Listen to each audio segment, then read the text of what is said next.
Drama ekonomi Indonesia, oligarki Jokowi palsu, dan Prabowo saling menyandra, Menteri Keuangan penjahat ekonomi.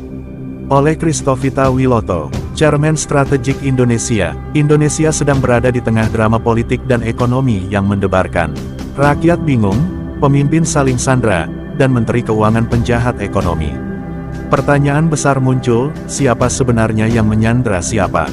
Oligarki Jokowi palsu menyandra Prabowo, atau Prabowo menyandra oligarki Jokowi palsu? Ataukah Menteri Keuangan penjahat ekonomi berwajah melas? Banyak orang tertipu dengan wajah melasnya.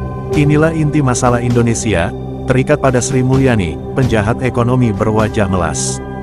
Banyak orang tertipu dengan wajah melasnya, yang dari semula membuat Indonesia terikat dalam berbagai hutang. Mari kita telusuri kronologi ini dengan hati-hati, satu persatu. Kronologi drama menyandra ekonomi. Awal kegelisahan rakyat. Sejak tahun 2019, ekonomi Indonesia mulai melemah. Pandemi tahun 2020 menambah beban.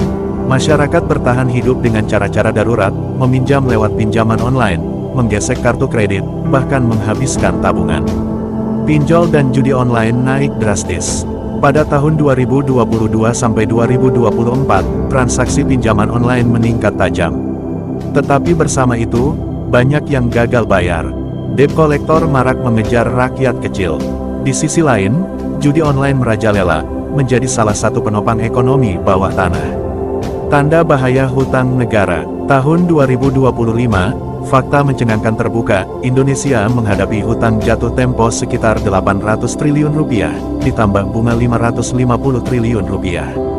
Total hampir 1.400 triliun rupiah hanya untuk urusan hutang. Angka yang luar biasa besar, sementara penerimaan negara terus melemah. Masyarakat menuntut Menteri Keuangan mundur.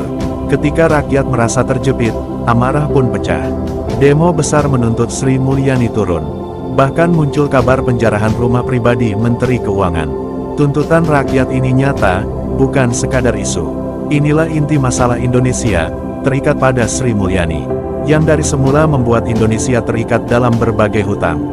Isu menyandra muncul, publik mulai berbisik, ada yang menyandra siapa? Oligarki Jokowi palsu dituduh menyandra Prabowo, agar ia tidak bisa bergerak bebas. Prabowo dianggap menyandra oligarki Jokowi palsu agar ia tidak kehilangan muka. Dan keduanya terikat pada Sri Mulyani. Sekali lagi, inilah inti masalah Indonesia, terikat pada Sri Mulyani, penjahat ekonomi berwajah melas. Banyak orang tertipu dengan wajah melasnya, yang dari semula membuat Indonesia terikat dalam berbagai hutang. Bukti-bukti yang terlihat,